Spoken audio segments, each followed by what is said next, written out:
handle the truth.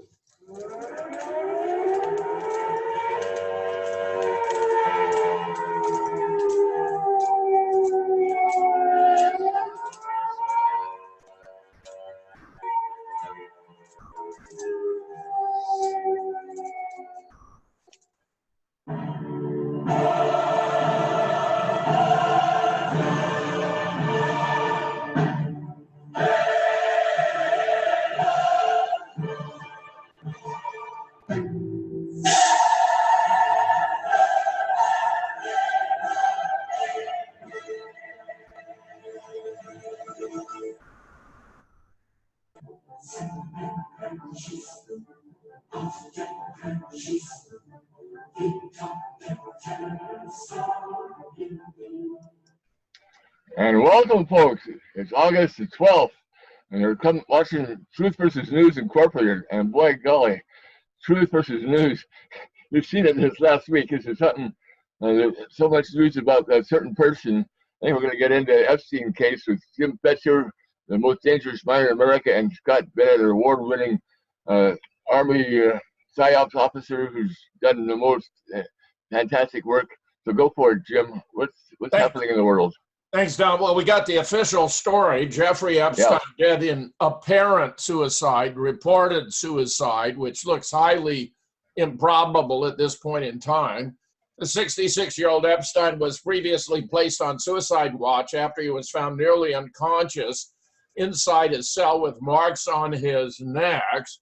Investigators questioned former Orange County police officer Nicholas Tartaglione, suspected of killing 4 men in a cocaine distribution conspiracy. He claimed he hadn't seen anything or touched Epstein. Needless to say, it's all very suspicious. I like this quote, the Raven tweet. So Epstein failed to commit suicide the first time, then is placed specifically on suicide watch, then successfully commits suicide. Right, got it. Meanwhile, the billionaire is supposed to be in jail after underage sex slave claims are being released and documents indicating or incriminating some very high-profile Democrats. Meanwhile, someone who's been incarcerated in this same facility says there's no way he could have killed himself. This is actually very interesting because he says really it's a sanitary facility. You don't have sheets, you don't have bars, there's nothing you could arrange a noose. That what you have in terms of sheets are made out of paper. So could he have done it from the bed? No, there's a stool frame, but you can't move it. No light fixture, no bars. They don't give you enough that could successfully create an instrument of death. Even if you want to write a letter, they give you a rubber pen and maybe a piece of paper once a week. It's just not going to happen. And there's a cop at the door about every 9 minutes, whether you're on suicide watch or not. Meanwhile, we have a gurney photo that is obviously fake, obviously fake. There have been multiple reports. This is not even Jeffrey Epstein, but it would have been pretty easy to Photoshop. The head is too big. The body doesn't match the head, clearly Photoshop, and appears to have been done in a firehouse. I had a law enforcement expert on my show last night, and he talked about the signs that this was done in a firehouse. It appears they took a stock EMT training photo and adapted it. Meanwhile, a prison worker's 4chan post that 10 minutes before the news of his death, a guy in a green dress military outfit switched him out. This is very, very interesting that he came up with a marked van and took the body, took the Epstein out. Meanwhile, I was interviewed on Press TV about it and explained why this was the most predictable event we've had in recent political history. Whether he's suicided, which is incredibly improbable because the guy was a narcissist, and people who are in love with themselves don't commit suicide, a murder, or something else, which appears to be the case. That this is all what we should have expected. Scott. Well, Jim, let me first comment on the validity of the Bureau of Prison Security conditions. I was in the Bureau of Prisons when that's right. Threw me in there. So you are absolutely right. You get a little rubber pen about that big. It's a horrible thing to use, but then again, I penned the original Shell game with just such a pen over 5 months in a Florida cement box. And you know, people can go to shellgamewhistleblower.com and they'll see it.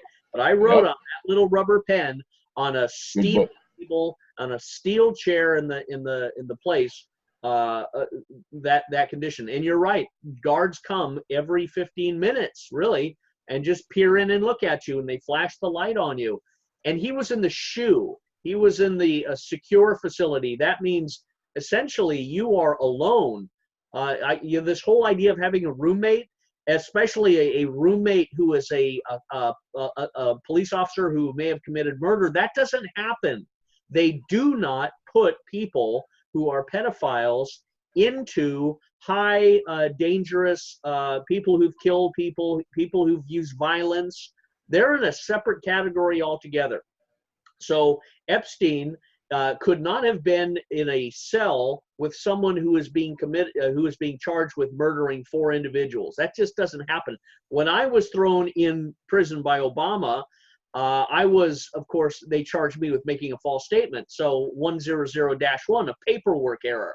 However, all of the people that were there too with me, you know, the fellow inmates that were walking around, they were all nonviolent individuals. And a lot of them were actually in there for pornography or some sort of pedophilia related issue or something until they have their case heard, at which point they are always transplanted to medical facilities in the Bureau of Prisons. They are never, ever housed in regular facilities because of the danger of being killed by other inmates, other people that have a very staunch hatred of pedophilia or child sexual pornography or prostitution.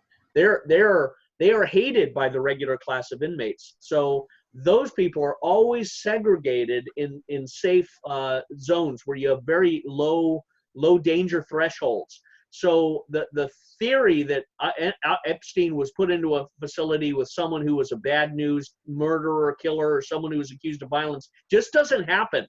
And that is obviously either an attempt to try and portray he was killed before, or he was threatened, or it conditioned him. But the whole thing stinks. Everyone's been saying that. And I saw Robert David Steele's comments. I've seen other people's comments. The Durand had an analysis of this too. They didn't go too much into the, you know, conspiracy theory or conspiracy fact dimension, but they said that it's highly irregular. But he also, when you're in a place like that in a SHU, you don't have bed sheets to kill yourself with. You have, you know, I think just your clothes. Sometimes you're just put in there, you know, naked because you're in a high risk threshold. So yes, most likely he was negotiated in this release because of his honey trap operations with Mossad, with the CIA that may have entrapped a lot of high profile American politicians. And this is now him being released in some sort of tit for tat. That's always a possibility. But, you know, it brings us back to the condition that Americans, average Americans in Iowa and Nebraska and in Idaho and Wyoming and Minnesota and in all of these places that are not part of the ruling establishment, this should be a confirmation to them that they really are in a civil war, because the elites, the pedophiles who prey upon their children, and people like Comey and the rest of them aren't prosecuted, are in a totally different system. And the only way to remedy that is to overthrow the tyrants that are ruling over them. Jim? Don?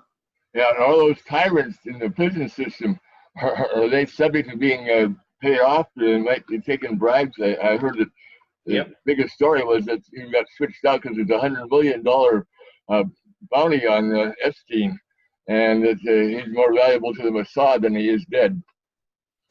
And well, I don't think there's any doubt about it. My best guess is that he's on his way to Switzerland for plastic cosmetic surgery, and he'll spend the rest of his life in Israel in luxury because he's a national hero there. Meanwhile, to flame further concerns, Epstein's autopsy results have been delayed pending further information. Sure. Today, the medical examiner performed an autopsy on Epstein, but his determination is pending further information.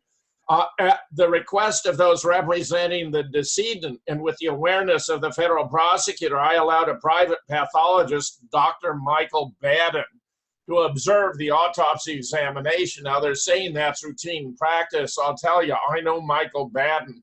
He was the head of the medical panel for the House Select Committee on Investigations when it reviewed the deaths of JFK and Martin Luther King from 77 to 78 and published their final report. And I'll tell you, this guy is great as a cover-up. Look on the right. This is a reconstruction by the House Select Committee. We had a massive fist-sized blowout at Parkland, which was authentic.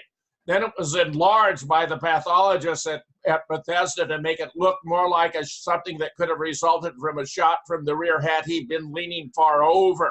But the HSCA under Michael Baden reconstituted the skull. Where's the missing?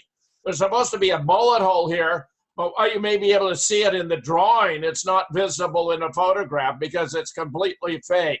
So Michael Baden is a totally untrustworthy cover-up artist, disgraceful that he should have anything to do with it. Meanwhile, multiple alleged victims are speaking out after his apparent suicide about having been deprived of their opportunity to achieve a modicum of justice by confronting him in the context of a courtroom. We will continue to fight tirelessly on their behalf, not only to seek justice, but to ensure all the facts of his monstrous crime become known to the world, said Roberta Robbie Kaplan, who represents a victim in the case. Justice Brandeis was right when he, 100% right when he said sunlight is the best disinfectant. We need to expose the whole truth here. David Boies, lead counsel for the alleged victims, Virginia Gruffy and Sonora Ransom, told People in a statement, this is the end of one chapter, but only one chapter, the battle to bring sex traffickers to justice. Epstein, known for his high-profile connections in the business and political world, was accused of sex trafficking girls as young as 14. I'm sure that's ridiculous. They must have gone much younger than that. The indictment alleged Epstein would begin his illegal sexual encounter with a massage before he escalate the nature and scope of physical contact with his victims, and he seems to have had several collaborators. Jennifer Arzo, one of the women who said she was raped by Epstein when she was 15, told the CNBC she was angry Epstein will not have to face the survivors of his abuse in court. Lisa Bloom, an attorney who represents Epstein's alleged victims, tweeted her thoughts. On behalf of the victims I represent, we would have preferred he lived to face justice. Victims deserve to be made whole for the lifelong damage he caused. We're just getting started. Interestingly, Representative Alexandria Ocasio-Cortez tweeted, we need answers, lots of them, in response to his death, linked to a New York Times article in this morning's news. Meanwhile, Trump boosts conspiracy theories which are flourishing online for very, very good reasons. In the world of social media, already awash, and this is from NBC, by the way, and conspiracy thinking in the Trump era erupted with new theories. When the news broke that Epstein had died by suicide, one of the prime movers was President Trump, who retweeted a post by the conservative comedian Terrence K. Williams suggesting he was dead because he had information on Bill Clinton. Really? We're not surprised. The president give a boost to one of many theories that ventured into the room of, according to NBC, outlandish conjecture, amplified by other conservative commentaries and at least two other Republican officials. Many persons who spent their years blaming the nation's problems on either the Clinton or the Trump administration found new reasons to pin Epstein's death on their favorite targets, despite, according to them, a complete lack of evidence at this point how he was able to kill himself, where it's rather obvious he did not kill himself. He could not have killed himself and would not have had the inclination. What I believe about all this is that the Epstein case is giving conspiracy theories a good name. I believe that this is restoring the respectability of conspiracy theories because it's such a blatant case. Scott.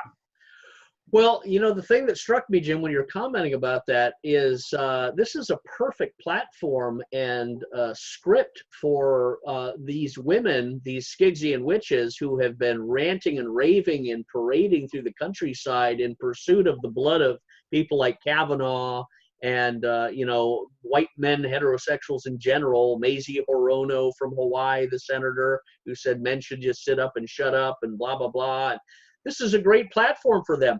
Where are they? Where is this parade of the Valkyrie running around like Ocasio-Cortez, going directly into the hospital and the jail? Hell, Ocasio-Cortez is full of piss and vinegar when she goes down to the Mexican border and starts saying people are drinking out of toilets, all that nonsense. Where the hell is she? Why isn't she in New York with a whole train of her fellowship of the traveling retards going in there saying, show us the body. I want to see the body of this monster who's been raping and pillaging and spoiling our daughters and our sisters. Where are these women? Mazie Hirono was sure good when she was attacking Kavanaugh with lies. Where are they about talking about the truth? Where are they saying Epstein was given a sweetheart deal by Renee Alexander Acosta, the Secretary of Treasury, who also prosecuted Brad Birkenfeld, and the $780 million, actually it was a lot more than that, gave $780 million fine as a sweetheart deal to UBS, which is 2% of their yearly revenue. 2% of the yearly revenue. That's their fine? That's your story? Renee Alexander Acosta? No. Renee Alexander Acosta, who gave the sweetheart deal to Epstein, worked with the Hillary Clinton State Department, Eric Holder, Lanny Brewer at the Department of Justice in 2009 to bury the Swiss banks and 15,000 Swiss banks and billions of dollars that were being used by the Obama administration, by Hillary Clinton, in these overthrowing operations of regimes from Libya to Syria to elsewhere. That's Renee Alexander Acosta. That's the piñata we need to hit and spill his guts like a bunch of candy wrappers. So Alexander Acosta has a role in Epstein. But the only way to get this information are to have these women who are so furious, so angry that their little sisters have been raped and spoiled and in some cases killed and bled for their adrenochrome blood and who knows what other tortures they've done to them. Where are the women rising up and using Epstein as the burning effigy to say, we will not tolerate an American culture where these sort of people live, these sort of activities are tolerated, and we will burn at the stake any politician, any policeman, any lawyer, any judge that provides these ways of escapes and these sweetheart deals. This is the stuff revolutions have to be made of, and perhaps it's time for real women to stand up and launch this. I'd love to see conservative right-wing Christian women and Muslim women and Jewish women, if there are some there, and any other women to stand up and say, this is the time to act and purge ourselves of this, and starting with Epstein, and we're going to drill down and follow every single phone call, dollar, bank account, contact that he's had, and make this the crusade of modern women to purge themselves of the modern enslavement. If they don't do that, they are a bunch of hypocrites taking orders from men who are giving them bags of money, like Ocasio-Cortez, the waitress actress who's a puppet to the Indian guy who controls her campaign, as well as Ilhan Omar. If they don't rise up, I have no respect for any of them. Jim? Excellent. Oh, excellent. wow. Don. Oh, fantastic, Scott. This is something you got to get out, folks. Share this with the world because the world needs it. We're down the tube unless we have some moral uprising against all this pedophilia crap and all the things that have happened. It's really horrible and it's out now. Let's get it solved. Go for it. I think you're calling out their hypocrisy is completely appropriate. I think it's too hot for them to handle. It ties in with many prominent Democrats, Scott. Here we have an extensive report on the mega group Maxwell's and Mossad, the spy story at the heart of the Epstein scandal. This is very serious stuff. A billionaire pedophile alleged sex trafficker Jeffrey Epstein sits in prison, or up until now. Reports have continued to surface about his links to intelligence, his financial ties to several companies and charitable foundations, his friendships with the rich and powerful. Part 1 and 2 of these series, the Jeffrey Epstein scandal, Too Big to Fail, have focused on the widespread nature of sexual blackmail operations in recent American history and their ties to the heights of American political power and the U.S. intel community. a key aspect of his own sex trafficking and blackmail operation that warrants examination. His ties to Israeli intelligence, to the informal pro-Israeli philanthropist faction known as the Mega Group. The Mega Group's role in the Epstein case has garnered some attention as Epstein's main financial patron for decades. Billionaire Leslie Wexner was a co-founder of the group that ties together well-known businessmen with a penchant for pro-Israeli and ethno-philanthropy. That is to say, philanthropy benefiting a single ethnic or religious group. However, as this report will show, another uniting factor among the Mega Group is deep ties to organized crime. Specifically, the organized crime network discussed in part 1 of the series, largely led by the notorious American mobster Meyer Lansky. By virtue of the role of many Mega Group members as major political donors in both the U.S. and Israel, several of its most notable members have close ties to the governments of both countries as well as their intelligence communities. As this report and the subsequent will show, the Mega Group also has close ties to 2 businessmen who work for Israel's Mossad, Robert Maxwell and Mark Rich, as well as top Israeli politicians, including past and present prime ministers, with deep ties to Israel's intelligence community. One of those businessmen working for Mossad, Robert Maxwell, will be discussed at length here. Maxwell, who was a business partner of Mega Group co-founder Charles Bronfman, aided the successful Mossad plan to plant a trap door in US-created software that was then sold to governments and companies throughout the world. That plot success was largely due to the role of a close associate of then-President Ronald Reagan and an American politician close to Maxwell, who later helped aid Reagan in the cover-up of the Iran-Contra scandal. Years later, Maxwell's daughter, Ghislaine Maxwell, would join Epstein's inner circle at the same time he was bankrolling a similar software program now being marketed for critical electronic infrastructure in the US and abroad. That company has deep and troubling connection to Israeli military intelligence, associates of the Trump administration, and the Mega Group. Epstein appears to have ties to Israeli intelligence, has well-documented ties to influential Israeli politicians in the Mega Group, yet those entities are not isolated in and of themselves, as many also connect to the organized crime network and powerful alleged pedophiles discussed in previous installments of this series.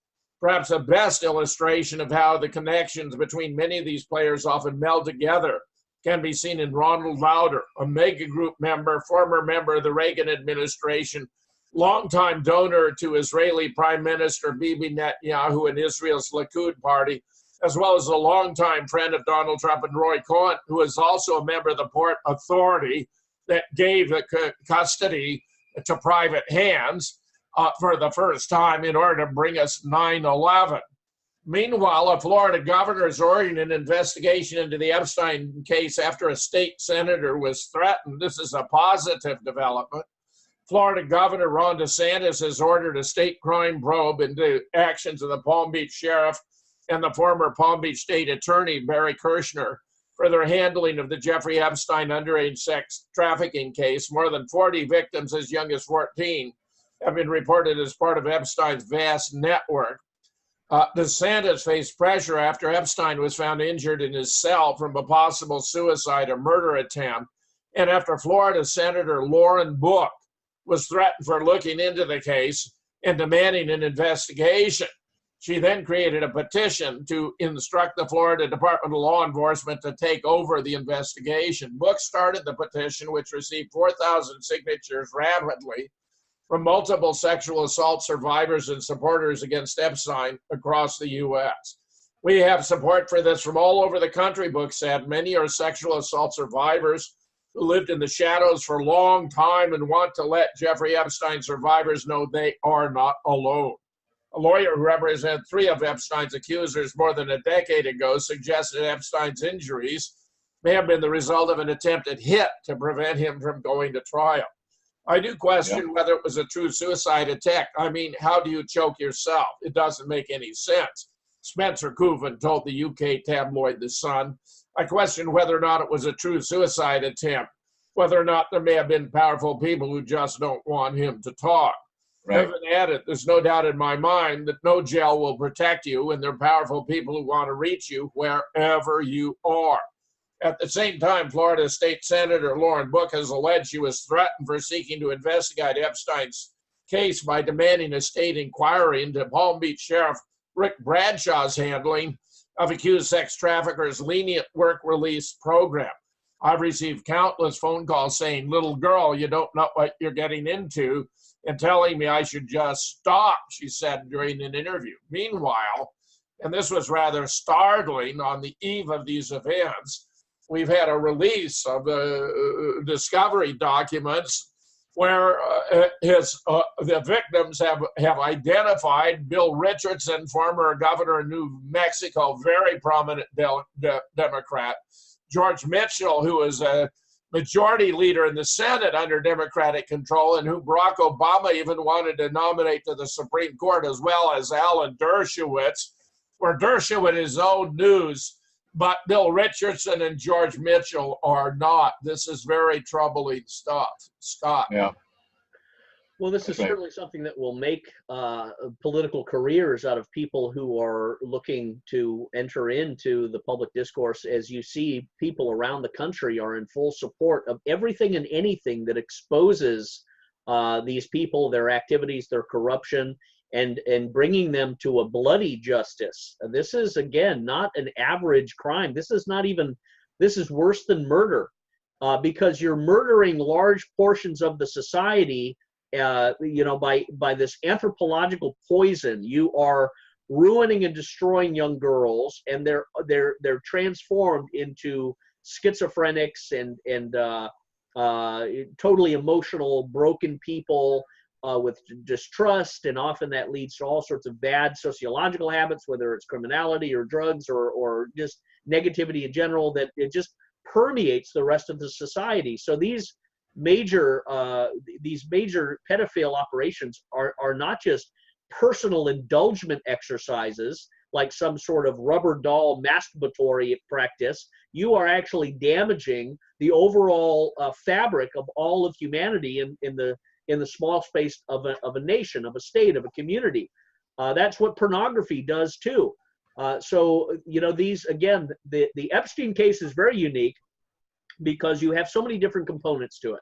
And the component that I will never let go of, like that pit bull hanging on a rubber tire, is Renee Alexander Acosta, the U.S. attorney who prosecuted Epstein with a sweetheart deal, who said he did it because intelligence were telling him to do it. Really? Let's talk a little bit about that. What intelligence? Your job is to support the Constitution of the people of the United States, not the intelligence community, not a presidency, no agency, but the people.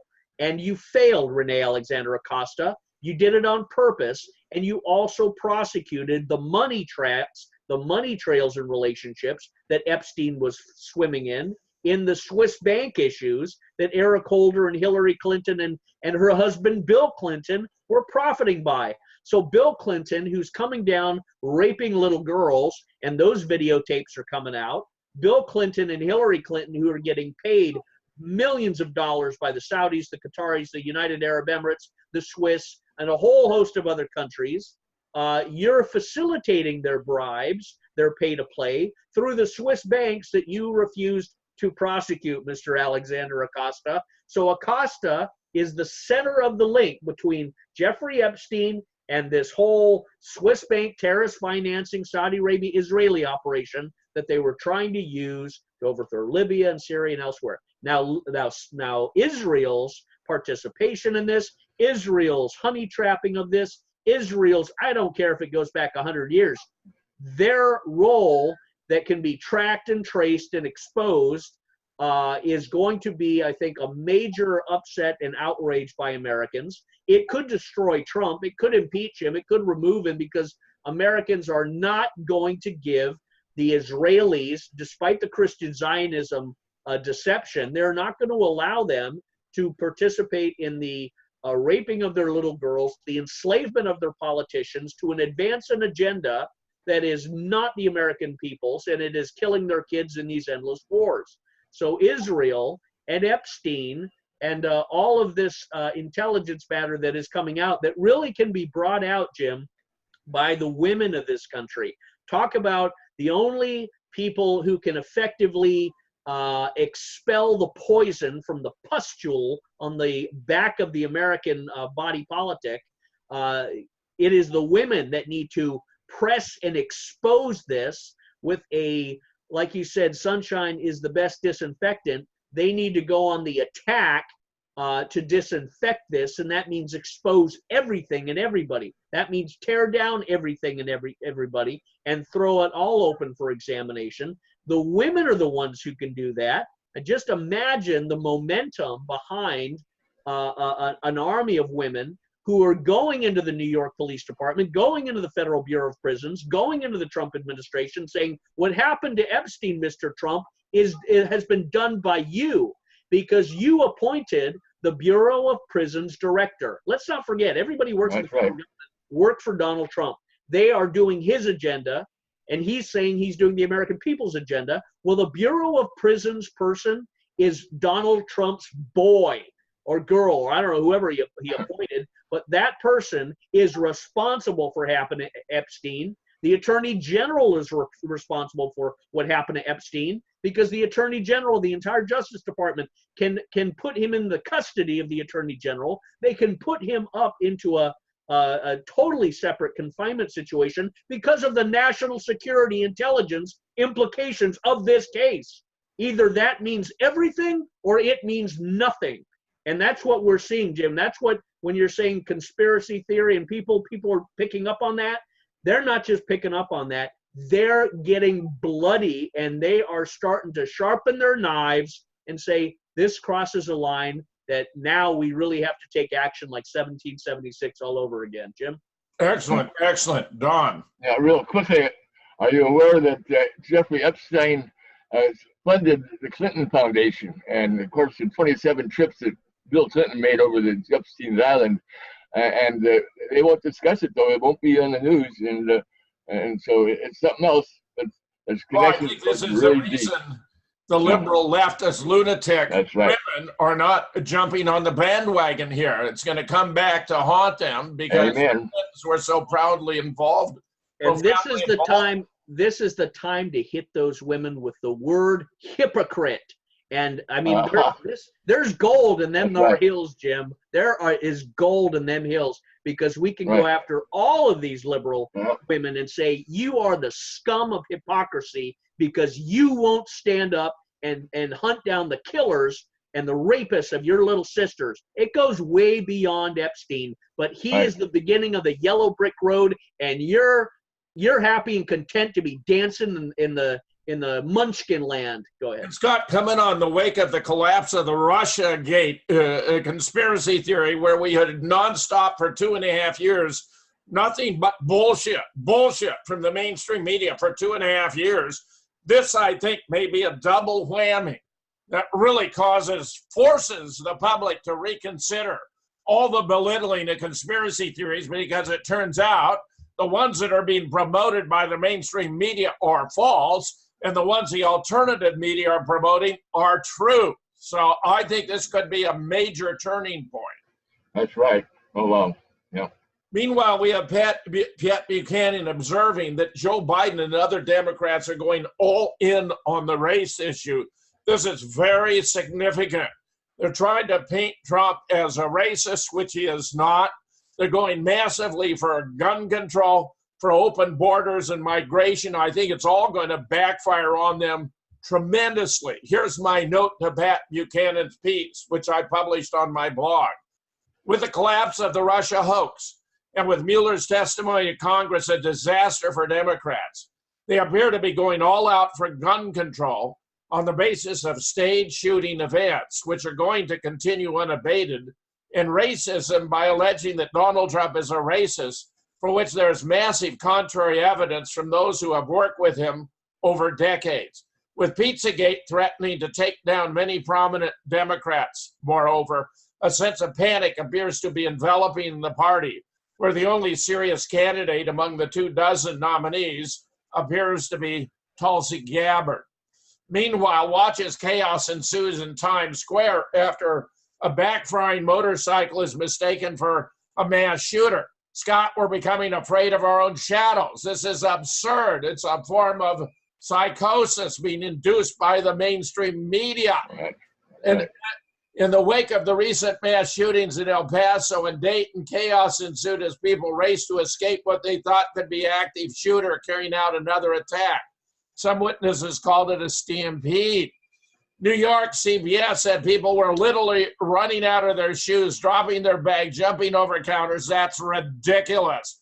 Running out of their shoes. That's because they're showing such prominent displays of shoes in too many of these events, and it looks very peculiar. Meanwhile, Jim Stone, Fox reporter, reports the next shooting 23 minutes before it happened, just like Building 7.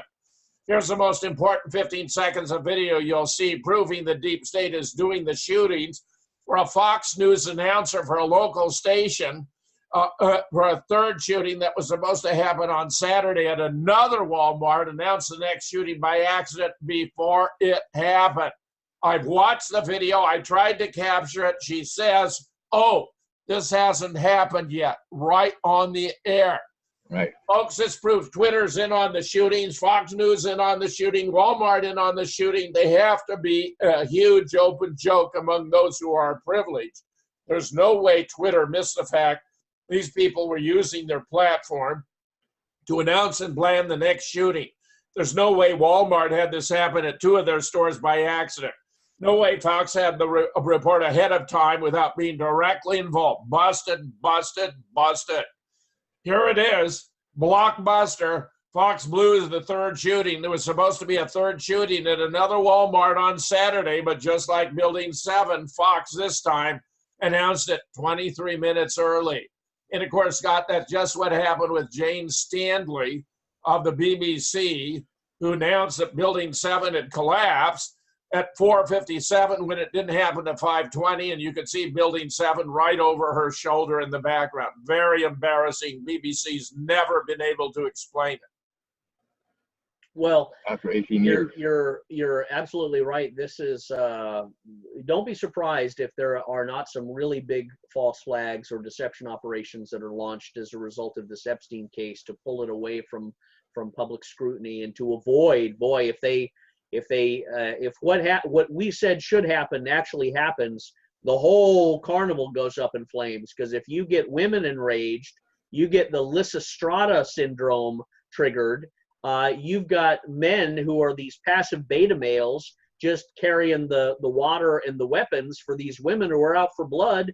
And then you really do have a Valkyrie, Joan of Arc revolution. And women are ferocious warriors when it comes to certain this. I mean, imagine Sarah Palin, the mommy bear thing, amplified. There is a serious war psychology brewing. And the only way for them to try and stop that are through these deception operations and panic and causing people to go into meltdown. And they'll try and have these they'll probably do more shootings, and then they'll have these foolish women hugging and crying and saying, we don't want prayers, we want gun control. They're going to keep hitting that. The racist thing, you could see, they're probably the only game in town that they have to play is this white supremacy game.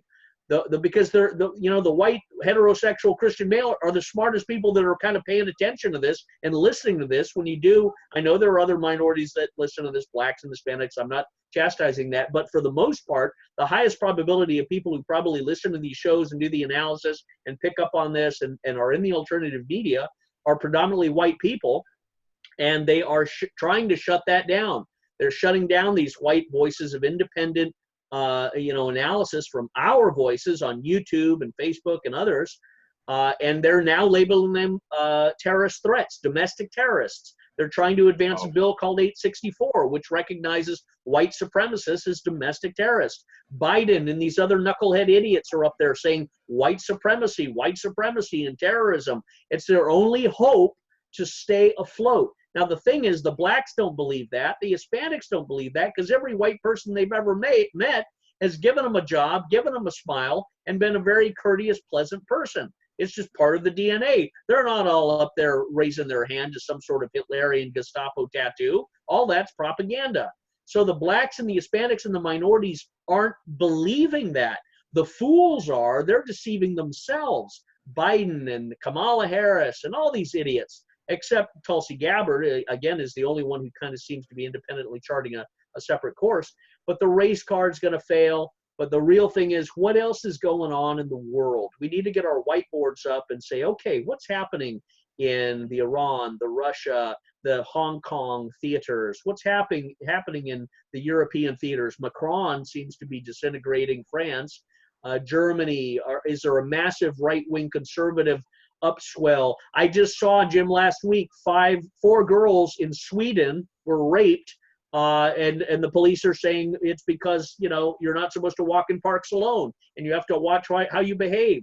And that's obscene. I was in Scandinavia. I was in Sweden in 2005. We didn't have anything like that. And now these socialist Soros Merkel types have flooded the country with retards and rabid dogs that should all be put down as such, going through the country, causing this sort of chaos. So we have to look at what else is going around the world, so we don't get distracted that the Epstein case or anything else is covering up a bigger crime that really needs to be exposed and analyzed. Epstein is huge, but let's look at what else is happening so we don't have falling backwards into war or something. Go ahead. And were those rapes by immigrants, Scott, as I would surmise? They were. They were all done. Acknowledge the identity of the rapists in these cases because it's politically incorrect. It's an insane situation. Yeah. It's absolutely sickening. It appalls me, and unlike anything else, because I was in Copenhagen and I was in Stockholm, Sweden, 2005. It was a beautiful country, and now they have just turned it into a barren waste heap of dung and fear and chaos. And again, I'm waiting for those who are standing up with whatever weapons they need to purge their countries of these rabid rapist types.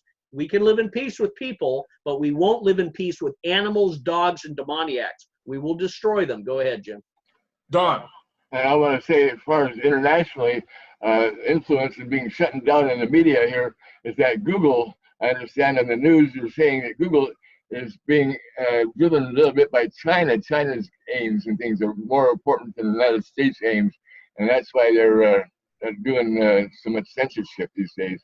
They don't seem to care about it. I don't think it's got to do with China. It's got to do with democratic politics and the influence of the Zionists on the side of these liberal programs that are going to destroy the United States. Meanwhile, from forbidden knowledge, when the Russia collusion hoax definitively defeated last week when it was tossed out of court by Bill Clinton appointed Judge Coltel, the coup plotter shifted from Russia to racism to now the imminent threat of white supremacist terrorism. For his part, Joe Coltel said the DNC's argument that Assange and WikiLeaks conspired with the Russian Federation to steal and disseminate the DNC's materials was entirely divorced from the facts. Moreover, Judge Coltel said Assange did not commit any crimes. It's getting scary out there. You have MSNBC anchor Nicole Wallace falsely claiming on a live national broadcast that the president is talking about exterminating Latinos. Presidential wannabes in a panoply of deep state apparatchiks are foaming at the mouth and spewing outrageous lies that go beyond slander and beyond fraud and constitute full-blown sedition. The absurd demagoguery of these people is history being made before our eyes, and it's all based on lies. It's what they've been doing for the past 3 years, but cranked up to uncharted heights of hysteria. What they've reported about mass shooters over the weekend is false. Both shooters were the furthest thing from Trump supporters. Even CNN's website had to concede that Connor Betts, the Dayton shooter, was a far leftist, and it's been confirmed since he was an active member of Antifa. The El Paso shooter, Patrick Crusius, like Betts, was a registered Democrat.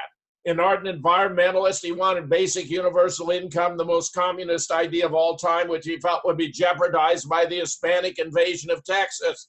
This coming from someone whose mother identifies as Hispanic American, something nobody is talking about. Meanwhile, here's footage of Beto O'Rourke, unable to control his psychopathic laughter in the wake of the El Paso shooting, bearing an uncanny resemblance to Robbie Parker, the father of a victim at Sandy Hook who exhibited exactly the same behavior.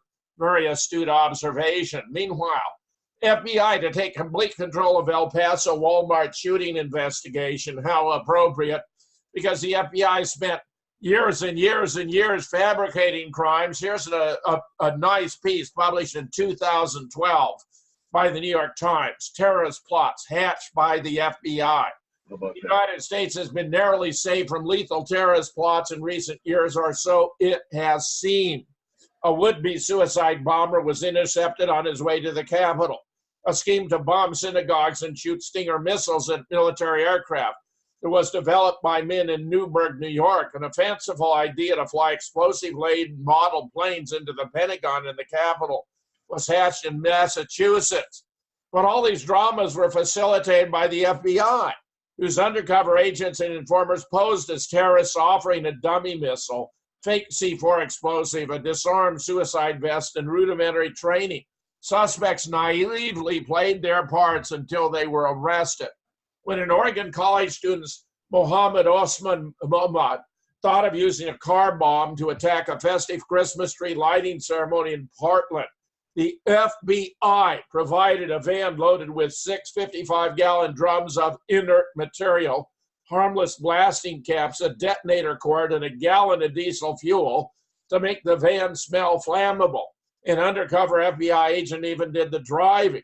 With Mr. Mohammad in the passenger seat, to trigger the bomb, the student punched a number into a cell phone and got no boom, only a buzz. This is legal, but is it legitimate?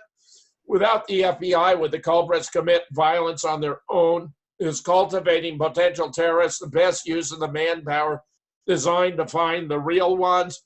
Judging by their official answers, the FBI and the Department of Justice are sure of themselves, too sure, perhaps. There isn't a business of terrorism in the United States, thank God, a former federal prosecutor, David Raskin, explained. You're not going to be able to go on a street corner and find somebody who's ready to blow something up. He said, therefore, the usual goal is not to find somebody who's already engaged in terrorism, but to find somebody who would jump at the opportunity if a real terrorist showed up in town. And that's the gray area. Who is susceptible? Anyone who plays along with the agents, apparently. Once a snare is set, law enforcement sees no choice.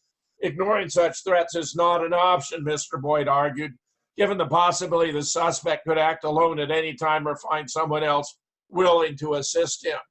Typically, the sting initially targets suspects for pure speech, comments to an informer outside a mosque, angry postings on a website, email with radicals overseas, then woo them into relationships with informers who are often convicted felons working in exchange for leniency, or with FBI agents posing as members of Al-Qaeda or other groups. It's completely outrageous. Scott. Absolutely. Yeah, I've seen it firsthand. I've seen it up close and personal. These people in the military and in the Special Operations Division of SWAT and the police force, not all of them. I mean, I've got friends who were SWAT officers and police officers and family members and such, but there are a lot in the higher echelons of law enforcement and FBI, federal forces, and also military police and CIA, of course, that treat this like a game and an endless career path without any notion, any respect, any connection to the larger negative implications that a culture and an environment of constant terrorism does to the rest of the population and does to the Constitution. And when you start to erode and destroy people's ability to want to be free, and you facilitate the lobotomization of their affirmation of their right to be free, when you lobotomize that and you give them the expectation, well, you just belong in a jail cell because that keeps you safe, then you really are deforming humanity into a monstrosity, a lower subhuman that we've ever had in the history of humanity and civilization. That's what I see happening in America. The panic and the fear and the war on terrorism and the surrendering of rights and the labeling of guns as the enemy of humanity, and complemented and accelerated by forced vaccinations and the chemtrails and the transgender, transvestite agenda and the education of that in schools and transitioning little boys into being little girls or little girls into being boys, that's causing a subhuman meltdown, a disintegration in America. And let me say this, Zarif, the Iranian minister, was on an international broadcast and he said something that I thought, wow, he's saying what we've said before. He said, the American mind has to have a major mental recalibration. And he went on to a lot of the problems and dementia and schizophrenia and things that are clouding and corrupting the American mind. And authors, Bloom and many of my professors and others have always talked about that. The conservatives have always been alarmed and disturbed and horrified by the larger degeneration of the American mind into socialism, into communism, into these pathological tribal, surrenders to the mob, because there's no individuality. And if you don't have individuality, you don't have pride, you don't have self-reliance, you don't have entrepreneurship, you don't have in those independent individual things the implicit expectation of getting along with your neighbor, then you don't have a society, you don't have a healthy, thriving community. You have a mob, you have a jail cell, you have a stupefied group of masses running at the sound like Chicken Little. The sky is falling. That's what we see when they start firing off motorcycle backfires and saying that there's shots fired. The American mind, present company excluded, all who watch this and others, largely are beginning to be disintegrated, and they don't even know what's happening because they're so addicted to their passive aggressive, materialism, the internet, the television. They're absent of any real connection with their children, and they're also obsessed with making the bills and paying money at the end of the day. And then these other distractions of racism and environmentalism. And we need to outlaw cow farts and burlap and jet fuel and worship the environment. That this is all part of a mental sickness that I think is very peculiar to these last times and last days of civilization. Jim? Yeah, you're right. Don? Yeah, I will say that the media has really made it so that people just don't associate anymore.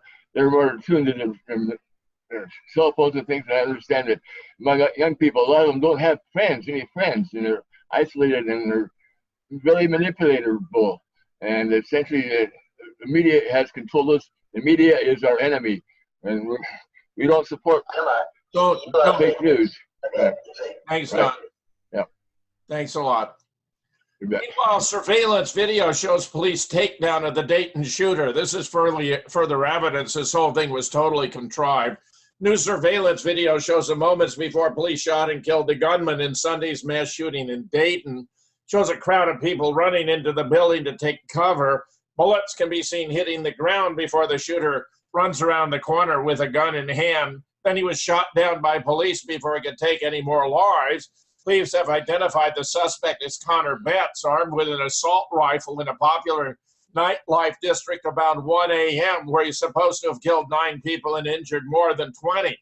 However, here's a commentary from a brilliant guy I featured on my radio show. Censored video of the Ohio shooting. Keep in mind, the media reports the suspect was wearing body armor. Yet in this video, they show police knock him down instantly with a handgun. Also notice there are as many as 8 cops who happen to be out front of the business when the shooting broke out. None of the cops seem to be worried about the man with the rifle shooting at them as a shooter comes toward them. They stay in the open with no cover to try to shield themselves from gunfire. There's a marked police car and a police holding flashlights so the shooter could see them clearly, but the shooter still runs toward the marked police. The shooter never points his rifle at police or shoots at them. I would also like to point out the media reports the shooter killed his own sister. Records show she worked for the U.S. Post Office. His dad is a PhD software engineer who also works for the government, and his mother for a well-known government contractor. All very suspicious. Moreover, a former classmate declares the Dayton shooter was pro-gun control, definitely leaned to the left. Mass shooter Connor Betts was a supporter of gun control with political views that definitely leaned to the left, a former classmate said. He was actually anti-Second Amendment. Bellbrook High School alum Will L. Faker claimed in an interview with the Dayton Daily News, definitely not a right-leaning person. We know what he's supposed to have done. I don't know if this is the motive that made him snap, but I think he donned himself with that ballistic vest just to show people how easy it was to arm themselves. It's pure speculation. But get this, he actually died in Connecticut in 2014. So how was he shooting anyone up in Dayton in 2019? It seems the Ohio shooter Connor Betts passed away in 2014. Not only that, but he lives in Connecticut, not Ohio. Even had a sister named Megan Betts. What are the odds? This is embarrassingly bad. Scott.